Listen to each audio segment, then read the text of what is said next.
নোয়াখালীর দ্বীপ উপজেলা হাতিয়ার মানুষের যাতায়াতের একমাত্র মাধ্যম নৌপথ। বিকল্প কোনো ব্যবস্থা না থাকায় বাধ্য হয়েই জীবনের ঝুঁকি নিয়েই প্রতিদিন হাজার হাজার মানুষ নদীপথে চলাচল করছেন। বর্ষা মৌসুমে জলোচ্ছ্বাস ও নদীর উত্তাল ঢেউয়ে প্রায়ই ঘটে দুর্ঘটনা, প্রাণ হারায় সাধারণ মানুষ। নোয়াখালী প্রতিনিধি ফয়জুল ইসলাম জাহানের তথ্যচিত্রে ডেস্ক রিপোর্ট।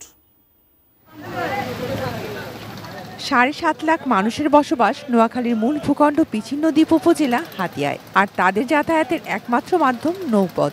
বড় ট্রলার, স্পিড বোট, মাছ ধরার নৌকাতে করে তারা নদী পারাপার হন। বিআইডব্লিউটি এর একটি সি ট্রাক থাকলেও তা চাহিদার তুলনায় অপ্রতুল। দিনে দুবার আসা যাওয়া করে। ২৬৪ যাত্রী ধারণ ক্ষমতা থাকলেও প্রায় ৭০০ থেকে ৮০০ যাত্রী নিয়ে তারা নদী পার হন। ফলে বাকি সময়টুকুতে সাধারণ মানুষকে জরুরি প্রয়োজনে বাধ্য হয়েই ট্রলার কিংবা স্পিড বোটে জীবনের ঝুঁকি নিয়ে যাতায়াত করতে হয়।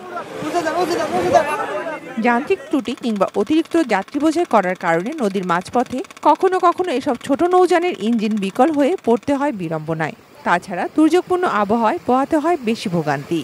স্থানীয়দের দাবি নিরাপদ যাত্রায় এ পথে ফেরি চালু করার। বোট বা লঞ্চ যেটাতে আমরা আরোহণ করি উঠি, ওটাতে দেখা যায় ওভার মানুষ নেওয়া হয়। এটার কারণে প্রত্যেকেই আমরা কষ্টের শিকার হই। ওয়েদার একটু খারাপ হলে আমরা যাতায়াত করতে পারতেছি না। নৌপথ আমাদের খুব খারাপ অবস্থা। নারী, বৃদ্ধ, শিশু এবং অসুস্থ রোগীরা খুব অসুস্থ হয়ে পড়ছেন, বমি করছেন ছোট ছোট লঞ্চে। সরকারের কাছে আমাদের একটাই জোর দাবি, অতি দ্রুত যেন আমাদের এই নৌপথে যোগাযোগ ব্যবস্থাটা যেন ভালো করে।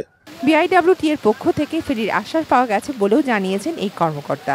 বিআইডব্লিউটি এর সাথে আমরা কথা বলেছি। বিআইডব্লিউটি যাতে সাধারণের কথা চিন্তা করে তারা আমাদেরকে একটি ফেরি এবং একটি সি ট্রাক দেওয়ার আশ্বাস দিয়েছেন।